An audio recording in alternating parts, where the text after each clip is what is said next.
কোন স্ত্রী তালাক হওয়ার কয়েক বছর পর আবার পূর্বের স্বামীর সাথে বিবাহ বন্ধনে আবদ্ধ হতে পারবে কিনা এবং সেই স্বামীর সাথে যোগাযোগ করতে পারবে কিনা? পিতা জীবিত অবস্থায় কি সন্তানদের মধ্যে সম্পত্তি বন্টন করতে পারবে নাকি মৃত্যুর পর? যদি কেউ কাউকে বাঁচাতে কোরআন হাতে নিয়ে মিথ্যা কথা বলে তাহলে তার উপর কি পাপ হবে? এই পাপ থেকে মুক্ত হওয়ার জন্য কি করতে হবে? মৃত ব্যক্তির সিনা উপরের দিকে রেখে দাফন করা কি সঠিক? শুধুমাত্র হাত মোজা পরে পা মোজা পরে না, এতে কি পর্দা হবে? মহিলাদের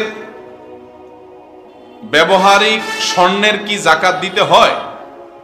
আর তা যদি দিতে হয় মূল্য কিভাবে নির্ধারণ করতে হবে? বাজারের ক্রয় মূল্যে নাকি বিক্রয় মূল্যে? মহিলাদের ব্যবহারিক স্বর্ণের যাকাত দিবেন, এটাই বিশুদ্ধতর মত এবং এটাই সতর্কতাপূর্ণ মত। কোন কোন ইমামগণ বলেছেন দেওয়া লাগবে না, ব্যবহৃত স্বর্ণের বাইরে গুলো যাকাত দিতে হবে। কিন্তু ব্যবহৃত স্বর্ণেরও যাকাত দিতে হবে যদি সেটা নেশাব পরিমাণ হয়। নেশাব কি? নেশাব হলো 7.5 ভরি, গ্রামের হিসাব করলে 85 গ্রাম। এই পরিমাণ স্বর্ণের যদি মালিক হয় কোনো মহিলা বা এর চেয়ে বেশি, তখন সবটুকুর এর চেয়ে বেশি যেটা হবে সেটা না, সবগুলোর যাকাত তাকে দিতে হবে। এখন কথা হলো এটার মূল্য কিভাবে ধরবে? উত্তর হলো এটার বিক্রয় মূল্য ধরবে, ক্রয় মূল্য না। এখন এই স্বর্ণ বাজারে বিক্রি করতে গেলে এটার মধ্যে যে খাত আছে, খাতটা বাদ দিয়ে পিওর যে স্বর্ণ আছে ওইটা মূল্যটা কত বের হবে সেটার যাকাত আপনাকে দিতে হবে 2.5% হারে, বছরে একবার। এখন অনেক সময় দেখা যায় মহিলাদের টাকা পয়সা থাকে না, তো তার পক্ষ থেকে তার স্বামী বা অন্য কেউ যদি আদায় করে দেয়, তাকে জানিয়ে দেয়, তিনি জানেন যে আদায় হয়ে গেছে, তাতেও আদায় হয়ে যাবে। জনৈক বিবাহিত পুরুষ স্ত্রী সন্তান থাকার পরও অন্য মেয়ের সাথে পরকীয়া ও দৈহিক সম্পর্ক চলাকালীন ওই মেয়ের অভিভাবকের চাপে পড়ে একজন পুরুষ ও দুজন মহিলার উপস্থিতিতে বর নিজের উকিল সেজে এই শর্তে বিবাহ করেন যে তুমি কোনো সন্তানাদি নিতে পারবে না। এদিকে প্রথমা স্ত্রী ও অনুমতি নেওয়া হয় নাই। জানার বিষয় হলো বর্ণিত বিবাহ শরীয়ত সম্মতভাবে জায়েজ হয়েছে কিনা।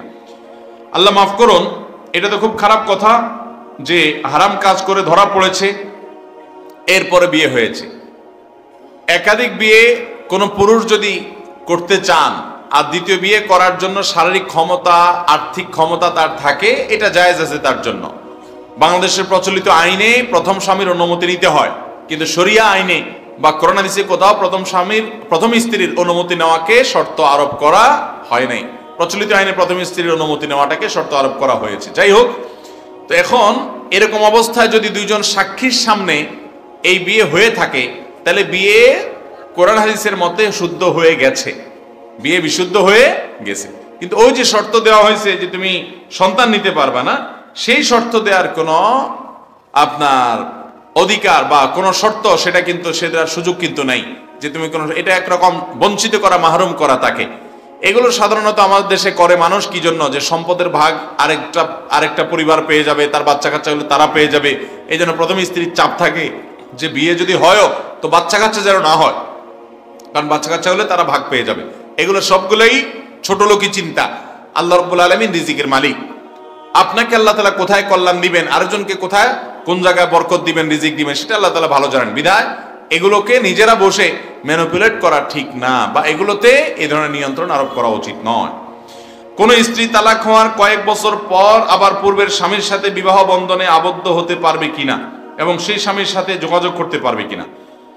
যদি তালাক হয়ে যায় তাহলে কয়েক বছর পর পূর্বের স্বামীর সাথে যোগাযোগ করতে পারবে কিনা? উত্তর হলো, যোগাযোগ বলতে যদি বিবাহ বহির্ভূত এমনি, বিবাহ ছাড়া এমনি যোগাযোগ করে কথা বলেন, সেটা যাবে না। তালাক হয়ে গেলে কয়েক বছর হয়ে গেছে, ইদ্যত শেষ হয়ে গেছে, তাহলে এখন তারা স্বামী স্ত্রী আর না, তারা এখন অচেনা পুরুষ নারীর মতো, তারা গায়রে মাহরাম নারী পুরুষের মতো। পর্দা তাদের উপরে ফরজ। আমাদের সমাজে অনেক সময় দেখা যায় যে এক শ্রেণী আপনার সুশীল আছে, এক শ্রেণী মানুষ আছে যারা বিয়ে ভাঙার পরও স্বামী স্ত্রী একে অন্যজনের সাথে সম্পর্ক রাখে, যোগাযোগ রাখে, আর বলে যে আমাদের মধ্যে বিয়ে না থাকলে কি হবে, আমরা একে অন্যের প্রতি খুব উদার, ভালো সাজার চেষ্টা করে যে এটা নাকি ভালো। এটা তো হারাম সম্পর্ক। কোন মুসলমান বিবাহ বহির্ভূত সম্পর্ক কোন গায়রে মাহরাম নারী পুরুষের সাথে করতে পারে না, বিধায় এটা হারাম, এটা জায়েজ নাই। হ্যাঁ, যদি বলেন আপনি কয়েক বছর পরে সম্পর্ক করা বলতে, যোগাযোগ করা বলতে বিয়ে শাদী করা, তাহলে আমি বলবো সেটা জায়েজ হবে যদি আপনি ইতিপূর্বে সর্বোচ্চ 2 তালাক দিয়ে থাকেন। 1 তালাক দিয়েছেন, অনেক বছর হয়ে গেছে, তাহলে এখন নতুন করে বিয়ে করে আবার দুজন সংসার করতে পারেন। অথবা এর আগে 2 বার তালাক দেওয়া হয়েছে, এখন আপনারা চাইলে আবার বিয়ে করে একত্র হতে পারেন। কিন্তু যদি 3টা তালাক ইতিপূর্বে হয়ে যেয়ে থাকে, তাহলে আর এখন আপনারা বিবাহ করেও একত্র হওয়ার সুযোগ থাকবে না। যদি আপনাদের একত্র হতে হয়, 3 তালাক যদি হয়ে থাকে, তাহলে এই স্ত্রী তার অন্য কোথাও বিয়ে হলে, সেই স্বামী মারা গেলে কিংবা তালাক হয়ে গেলে, তার ইদ্যত পালন হলে তারপরে আবার পূর্বের স্বামীর সাথে বিয়ে বিশুদ্ধ হতে পারে। অনেক কেন কিন্তু পরে আমাদের দেশে অনেক এলাকাতে হিল্লা বিয়ে করানো হয়। এই হিল্লা বিয়ে করানো এটা গুনাহ, এটা নাজায়েজ কাজ। যে করে তার উপরে আল্লাহ লানত বর্ষিত হয়, যার জন্য হিল্লা বিয়ে করানো হয় তার উপর আল্লাহ লানত বর্ষিত হয়। বিধায় এ হারাম, এ নাজায়েজ, এ গুনাহের কাজ করা যাবে না। যাই হোক, তো আপনার যদি আগের স্বামী স্ত্রী ছিল, তালাক হয়ে গেছে, আবার একত্র হতে চান, তাহলে ওই যে যদি 1 বা 2 তালাক হয়, তাহলে কি করা যাবে? একত্র হওয়া যাবে। আর 3টা হয়ে গেলে আর করা যাবে না। এই জন্য তালাক দিতে সুন্নাহসম্মত তালাক দিতে হবে। যদি দেওয়া লাগে 1 তালাক, ব্যাস সুন্নাহসম্মত তালাক, তাহলে 10 বছর পর আবার চাইলে একত্র হওয়া যাবে। কিন্তু যদি 3 বার তালাক হয়ে যেয়ে থাকে, 3টা তালাক হয়ে যেয়ে থাকে, তাহলে আর চাইলে একত্র হওয়া যাবে না। এরপর প্রশ্ন হলো, পিতা জীবিত অবস্থায় কি সন্তানদের মধ্যে সম্পত্তি বন্টন করতে পারবে নাকি মৃত্যুর পর? সম্পত্তির বন্টন জীবদ্দশায় নয়, সম্পত্তির বন্টন হবে মৃত্যুর পর। যদি কোনো বাবা মনে করেন যে আমার মৃত্যুর পর সম্পত্তি বন্টনের ক্ষেত্রে হেরফের হবে, তাহলে সেক্ষেত্রে তিনি ওসিয়ত করবেন যে আমার মৃত্যুর পর কোরআনে বর্ণিত হিস্সা অনুপাতে, অংশ অনুপাতে যেন আমার ওয়ারিসদের মধ্যে বন্টন করা হয়, এর ব্যতিক্রম যেন করা না হয়। প্রয়োজনে কোরআনে বর্ণিত হিস্সা অনুপাতে ফরায়েজ করে এনে, অর্থাৎ কার কতটুকু ভাগ সেটা ঠিক করে ওসিয়ত করে দিয়ে দিতে পারেন যে আমার মৃত্যুর পর যদি এই মানুষগুলো বেঁচে থাকে ওয়ারিসরা, তাহলে এই হারে তারা পাবে। জীবদ্দশা যদি তিনি সন্তানদেরকে কিছু দিয়ে যেতে চান, দিতে পারেন, সেও সুযোগ আছে। এটা হলো গিফট, হাদিয়া, উপহার হিসেবে দিতে পারেন। কিন্তু সেক্ষেত্রে সমতা বজায় রাখতে হবে। কাউকে দিবেন, কাউকে দিবেন না, সেটা করা যাবে না। নবী করিম সাল্লাল্লাহু আলাইহি সাল্লাম এক সাহাবীকে বলেছেন, তিনি তার এক সন্তানকে দিয়েছেন, একজনকে দেন নাই উপহার। তখন নবী সাল্লাল্লাহু আলাইহি সাল্লাম বলেছেন, ইত্তাকুল্লাহ ওয়া আদিলু বাইনা আওলাদিকুম, তোমরা আল্লাহকে ভয় করো আর সন্তানদেরকে তোমরা দান করার ক্ষেত্রে, তাদেরকে তোমরা কিছু দেওয়ার ক্ষেত্রে তোমরা সমতা বজায় রাখবে, ইনসাফ বজায় রাখবে। ইনসাফের ব্যতিক্রম করা যাবে না।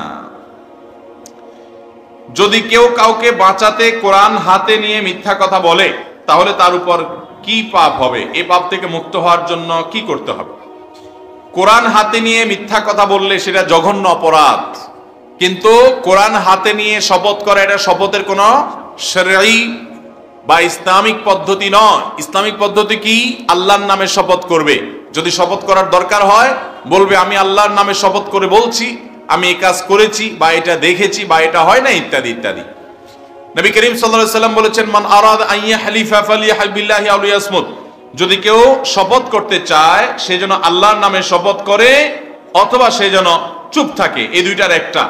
এছাড়া আপনার সে নিজের মন মতো করে এটার নামে সেটার নামে শপথ করবে না, বরং সে এরকম শপথ থেকে চুপ থাকবে।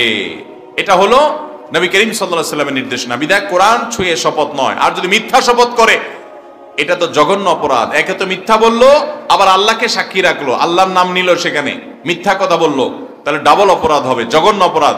যদি এরকম কেউ করে থাকে, তাহলে কাউকে বাঁচানোর জন্য কার যে জন্যই হোক, এটা অন্যায়। সে অন্যায় আগে করেছেন, বুঝেন নাই, এখন বুঝে আসছে, ইস্তেগফার করবেন, তওবা করবেন, আল্লাহর কাছে মাফ চাইবেন, ইনশাআল্লাহ আল্লাহ তাআলা আশা করা যায় মাফ করবেন। লেখাযুক্ত কার্টুনের কাগজ ও কেঁচো যে মাটি তোলে, সে মাটি দ্বারা ঢিলা কুলক ব্যবহার করা সঠিক কিনা? যে কাগজে লেখা আছে এরকম কাগজ দিয়ে ঢিলা কুলক করা জায়েজ নাই, এটা উচিত না, এটা মাকরুহ। এটা কাগজের অসম্মান, জ্ঞানের অসম্মান। সেটা আরবি লেখা হোক আর বাংলা লেখা হোক আর ইংরেজি লেখা হোক, সম্মানজনক কোনো কিছু দিয়ে ঢিলা কুলক করা এটা উচিত নয়। ইসলাম আমাদেরকে শিষ্টাচার শিখিয়েছে। ঠিক একইভাবে কেঁচো যে মাটি তোলে, ওই মাটি দিয়ে ঢিলা কুলক করা যাবে কিনা? এটার উত্তর হলো যাবে। কারণ কেঁচো যে মাটি তোলে, ওই মাটি কোনো পবিত্র মাটি, সম্মানিত মাটি, আলাদা কোনো ফজিলত আছে এমন তো না। অতএব অন্য 10টা মাটি দিয়ে যেরকম ঢিলা কুলক করা যাবে, এই মাটিটাও যদি শুকায় যায়, এটা দিয়ে আপনি ঢিলা কুলক ব্যবহার করতে পারবেন। মৃত ব্যক্তির সিনা উপরের দিকে রেখে দাফন করা কি সঠিক? না, এটা সঠিক নয়। দাফন করার সুন্নাহসম্মত পদ্ধতি হলো কবর খনন করার পর কবরের পশ্চিম অর্থাৎ কেবলার দিকের যে অংশটা আছে ওয়াল, সেটার নিচে সুড়ঙ্গ করবেন। সুড়ঙ্গ, সিন্দুক কবর যেটাকে বলে, ওই সুড়ঙ্গ করে সুড়ঙ্গর ভিতরে লাশ ভিতরে ঢুকিয়ে দিবেন কেবলার দিকে কাত করে, মানে পুরো লাশটাই কাত থাকবে কেবলার দিকে, ওই সুড়ঙ্গের মধ্যে ঢুকাই দিবেন আপনি। এটা হলো সুন্নাহ। যদি সেটা করা না যায়, মাটি ভেঙে পড়ে, বৃষ্টি ইত্যাদি ইত্যাদি, তাহলে সেক্ষেত্রে কবরের মাঝখানে আবার আরেকটা ছোট্ট করে গর্ত করে গর্তের ভিতরে লাশ ঢুকিয়ে তারপর আপনি উপরে বাঁশ ইত্যাদি দিয়ে আপনি কবর দিবেন। সাধারণ অবস্থাতে কবর একদম ডাইরেক্ট খুলে সরাসরি কবরের মাঝখানে রেখে আপনার এরকম সিনা এবং মুখ পুরাটা আপনার আসমানের দিকে থাকলো, এরকম করা সুন্নাহসম্মত নয়। অনেকে ঘাড়কে কেবলার দিকে ফিরে দেয় শুধুমাত্র, আর সিনা যেমনি এমনি থাকে, এটাও সঠিক নয়। অতএব কবর দেওয়ার ক্ষেত্রে সুন্নাহসম্মত পদ্ধতি আমাদেরকে অবলম্বন করতে হবে। আল্লাহ আমাদেরকে তৌফিক দান করুন। ভাইরা আমার, আমাদের এখানে তালেব ইলমরা আছে কিছু, তাদেরকে পাগড়ি পরাতে হবে। আরেকটা প্রশ্ন আছে, আমি এটা উত্তর দিয়ে শেষ করছি। শুধুমাত্র হাত মোজা পরে পা মোজা পরে না, এতে কি পর্দা হবে? কোন নারী যদি হাত মোজা পরেন পা মোজা না পরেন, পরিপূর্ণ পর্দা হবে কিনা? উত্তর হলো, পা মোজা না পরেও যদি তিনি এরকম লম্বা কাপড় পরেন, বোরকা পরেন, যে তার পায়ের সৌন্দর্য প্রকাশিত না হয়, তাহলে এটা যথেষ্ট হবে। এমনকি হাত মোজাও যদি না পরে তিনি বড় হাতা পরেন বা ওড়নার ভিতরে হাত রাখতে পারেন, সেটাও পর্দা হয়ে যাবে। পর্দার মূল বিষয়টা হলো সৌন্দর্য প্রকাশ করবে না। আল্লাহ বলেছেন ওয়ালা ইউবদিনা যিনাতাহুন্না, মহিলা তাদের সৌন্দর্য প্রকাশ করবে না, এটা হলো মূল বিষয়। এখন সৌন্দর্য প্রকাশ না করার জন্য যা যা করা দরকার সেটা করতে হবে। এমনকি কেউ যদি কালো বোরকা না পরে শরীয়তে পর্দার যে শর্ত শারায়াত আছে, উসুল মূলনীতি আছে, সেগুলো লক্ষ্য করে যদি তিনি পর্দা করতে পারেন, সেটাও জায়েজ আছে। কিন্তু সাধারণত হাতমোজা, পামোজা, বোরকা এগুলো হলো পর্দার জন্য সহায়ক। এগুলো ছাড়া পরিপূর্ণ পর্দা সাধারণত করা কঠিন হয়। এই জন্য এগুলো করার জন্য উলামা ইকরাম পরামর্শ দিয়ে থাকেন। এখন কেউ যদি তার সৌন্দর্য অপ্রকাশিত রাখেন, তাহলে সেটা যেভাবেই করবেন না কেন তার পর্দার বিধান আদায় হয়ে যাবে। পায়ের পাতা, গোড়ালির পরের অংশ পর্দা করা লাগবে কিনা, এটা নিয়ে ইখতিলাফ আছে, মত পার্থক্য আছে। কিন্তু যেহেতু পায়ে মানুষ নুপুর পরে, মহিলারা বিশেষ করে, এবং অলংকার এটা ঢেকে রাখতে হয়, এবং আপনার পায়ের পাতা সেখানে অনেক সময় দেখা যায় মেহেদি ইত্যাদি ব্যবহার করা হয়। সবচেয়ে বড় কথা হলো, ফিতনার এমন একটা সময় আমরা পার করছি যে মেয়েদের কাপড় চোপড় পর্যন্ত রোদে যদি নাড়ানো হয়, তাদের কণ্ঠটাও যদি আপনার শুনে, সেটা পুরুষের মধ্যে ফিতনার উদ্রেক করে, আশঙ্কা তৈরি করে। ফিতনা থেকে বাঁচার জন্য সর্বোচ্চ সতর্কতা অবলম্বন করা জরুরি, যা যা তার জন্য করা দরকার। এই জন্য আত্মসম্মান বোধ সম্পন্ন নারী, যার ভিতর আত্মমর্যাদা আছে, তিনি অবশ্যই পর্দার বিধানটা মেনে চলবেন। আল্লাহ আমাদের সবাইকে সবসময় পর্দার বিধিবিধানগুলো মেনে চলার তৌফিক দান করুন। জাযাকুমুল্লাহ খাইর।